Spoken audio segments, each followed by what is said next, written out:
सबसे पहले आपको बताते हैं इस्लामाबाद हाई कोर्ट में 2 मुकदमात में अबूरी जमानत की इमरान खान की दरख्वास्त पर समाअत कुछ देर बाद होगी। साबिक वज़ीर आज़म पेशी के लिए लाहौर से इस्लामाबाद की जानिब रवां दवा हैं। अमन ओमान के पेश नज़र पुलिस की भारी नफरी अदालत के अतराफ तैनात की गई है। मजीद जानते हैं आज न्यूज़ के नुमाइंदे आसिफ नवीद से। जी आसिफ, अबूरी जमानत की इमरान खान की दरख्वास्त पर समाअत कुछ देर बाद शुरू होगी। देखिए, इस्लामाबाद हाई कोर्ट में साबिक वज़ीर-ए-आज़म इमरान खान के खिलाफ जो 2 मुकदमात हैं, एक सियासी इदारों के सरबराहान को तज़यीक़ का निशाना बनाने के हवाले से थाना रमना में मुकदमा दर्ज है और दूसरा मुकदमा मोहसिन शाहनवाज रांझा पर हमला का मुकदमा है थाना सेक्रेटरीट। उन दोनों मुकदमात में अबूरी ज़मानत आज तक के लिए अबूरी ज़मानत दी गई थी। गुज़श्ता समाअत पर अदालत ने कहा था कि आज तक की ज़मानत तो अगली समाअत पर हाज़िरी को यकीनी बनाया जाए। तो आज 2:30 बजे का वक्त मुकर्रर किया गया है इस्लामाबाद हाई कोर्ट के रजिस्ट्रार ऑफिस की जानिब से और 2:30 बजे इन दोनों मुकदमात की समाअत होगी और दोनों मुकदमात क्योंकि उनको अबूरी ज़मानत है और अगली उनके जो वकला हैं वो इस हवाले से जो है वो अपने दलाइल देंगे। और साथ ही साथ इस मौका पर सिक्योरिटी के सख्त तरीन इंतजाम किए गए। गुज़श्ता समाअत पर उनकी जानिब से कहा गया था कि बहुत ज़्यादा सिक्योरिटी रखी गई है उनके वकला की जानिब से और ऐसी सिक्योरिटी लगता है कि जैसे कोई यहाँ पर हमला आवर होने लगा है, जिस पर अदालत का ये कहना था कि आपके अपनी मुतालबा था कि साबिक वज़ीर-ए-आज़म को फुल प्रूफ सिक्योरिटी दी जाए, इसीलिए हमने सिक्योरिटी का कहा था। अगर आप कहते हैं तो हम उनको मना कर देते हैं, लेकिन कल इसकी जिम्मेदारी किस पर होगी, खुदा न खास्ता कुछ हो जाता तो सिक्योरिटी रहने दी जाए। जिस पर उन्होंने कहा कि जिस पर उनके वकला ने यह भी इतराज़ उठाया कि ऐसे लगता है कि जिस तरह इमरान खान को गिरफ्तार करने का कोई प्लान है हुकूमत का, तो जिस पर अदालत ने कहा था कि किसी कोई प्लान नहीं है और आता है अदालत से तो किसी को गिरफ्तार भी नहीं किया जा सकता। एक SOP है, कानून है जिसके तहत ही गिरफ्तारी अमल में लाई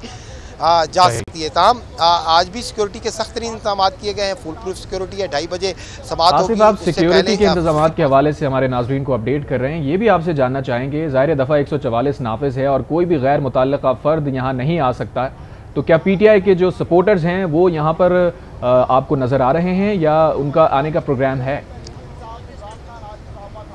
देखिए, इस हवाले से पहले ही इस्लामाबाद पुलिस इंतज़ामिया और जो है वो एक SOP जारी कर चुकी है। उसके अलावा रजिस्ट्रार ऑफिस ने भी अपना सर्कुलर जारी किया जिसके तहत किसी को भी आता है अदालत में यहाँ से गेट से एंटर होने की तो किसी को भी इजाज़त नहीं है। गैर मुतल्लिक़ा शख्स हत्ता के जो अमला है इस्लामाबाद हाई कोर्ट का वो भी अपनी शनाख्त कराएगा और ज़रूरत के मुताबिक जिस जगह जाना है वहाँ जा सकता है। उसके अलावा इमरान खान के साथ 15 लोग या उनमें वकला और उनके सियासी कायदीन होंगे, उनकी इजाज़त है। उसके साथ साथ अटॉर्नी जनरल ऑफिस और एडवोकेट जनरल को 10 जो पासेस जारी किए गए। उसके अलावा मीडिया के नुमाइंदों को पूरे 30 के करीब पासेस जारी किए गए। इसके अलावा कोई भी अंदर दाखिल नहीं हो सकता। गुज़श्ता समाअत पर भी बहुत शोर शराबा डाला गया, लेकिन किसी को भी दाखिले की इजाज़त नहीं है। और जहाँ तक कारकुनान की बात है, इस पूरे सराउंडिंग एरिया में ही कारकुनान के दाखिले का कोई इम्कान नहीं है। ना पिछली दफ़ा आने दिया गया, ना इस बार आने दिया गया। हुकूमत की जानिब से वादिया कहा गया है कि कोई भी अगर यहाँ पर आएगा, इकट्ठा होगा, दफ़ा 144 की खिलाफ वर्जी करेगा तो उसके खिलाफ कानून के मुताबिक कार्रवाई होगी। तो लिहाजा इस हवाले से ये कहना यानी ये नहीं कहा जा सकता कि आ नहीं सकते, लेकिन यहाँ पर फिल वक्त पुलिस इंतजामिया की जानिब से वाज़ेह तौर पर कहा गया कि अगर कोई यहाँ दाखिल होने की कोशिश करेगा तो कानून उसके साथ सख्ती से निपटेगा। गुज़श्ता समाअत पर भी हमने देखा कि जो आने की कोशिश की जाती है गिरफ्तारियाँ भी हुई थी, उसके अलावा लोगों को रोका भी गया। तो यहाँ हाई कोर्ट इसके अतराफ़ तो नामुमकिन है। जिन लोगों के पास पासेस हैं, हर एंट्री पॉइंट पर जहाँ पर भी एक फहरिस्त फराहम कर दी गई है, जो कायदीन है सियासी या उनके साथ जो वकला है वो आ सकेंगे। गैर मुतल्लिक़ा वकला के भी दाखिले ये बताइएगा कि इमरान खान कब तक अदालत पहुँचेंगे? इसके साथ साथ ये भी बताते चलिएगा कि कुछ ज़राए के मुताबिक इमरान खान की गिरफ्तारी के भी इम्कानात हैं, तो क्या इतलात हैं इस हवाले से?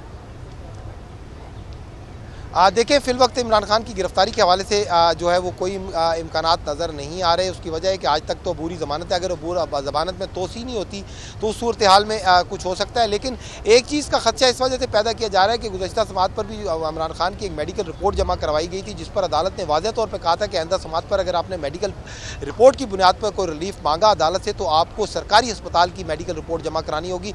ये प्राइवेट हॉस्पिटल की एडवोकेट जनरल ने भी एतराज़ उठाया था और अदालत का भी कहना था कि इसमें कानून की कोई हैसियत नहीं है। सरकारी किसी अस्पताल से आप मेडिकल रिपोर्ट लाएंगे तो उसकी ग्राउंड पे ही आपको रिलीफ मिल सकेगा। तो ऐसी सूरत हाल में अगर उस बुनियाद पर रिलीफ मांगा जाएगा तो वो तो नहीं दिया जाएगा। लेकिन कभी इम्कान यही है कि यहाँ से आज चूँकि अदालत से रिलीफ मांगेंगे। और दूसरी जानिब इमरान खान की जानब से जो दीगर 7 मुकदमात में गुज़श्ता जो हदायत के साथ निपटा दिए गए थे, उसमें कहा गया था कि इमरान खान 10 रोज़ के अंदर शामिल तफ्तीश हों। उन मुकदमात में बसूरत दीगर कानून के मुताबिक वो अदालतें भी अपनी कार्रवाई कर सकती हैं। तो उस हवाले से भी एक दरख्वास्त इस्लामाबाद हाई कोर्ट में दायर कर दी गई और कहा गया है कि इस्लामाबाद जो तहरीक इंसाफ के चेयरमैन है वो पुलिस के साथ, इंतजामिया के साथ कॉपरेट करना चाहते हैं। इस हवाले से ख़त भी लिखा गया है, लेकिन पुलिस इस वक्त हुकूमत की आलाकार बनी हुई है, तो ऐसी सूरत हाल में क्या होगा, तो इस हवाले से भी अदालत से आज जो है वो रिलीफ मांगा गया और हदायत मांगी गई है। ताहम जिस तरह कि आपने पूछा कब तक पहुँचेंगे, 2:30 बजे का वक्त मुकर्रर है, तो यकीनन जो हमें इत्तलात हैं वो 2 बजे तक यहाँ पहुँच जाएंगे, क्योंकि एक प्रोसेस है, यहाँ पहुँचते हैं तो चूँकि अंदर जाने का भी पिछली दफ़ात पे भी उनको गाड़ी लाने की इजाज़त नहीं दी गई थी, इस बार भी नहीं होगी। तो पिछली दफ़ा तो व्हील चेयर पर बैठ के आए थे, अब देखना होगा कि वो किस तरह आते हैं। लेकिन इस्लामाबाद हाई कोर्ट में 2 मुकदमात में अबूरी ज़मानत के लिए इस्लामाबाद हाई कोर्ट की जानिब रवाना दवा हैं। अपडेट कर रहे थे इस मुताल्लिक़ आसिफ, बहुत शुक्रिया आपका।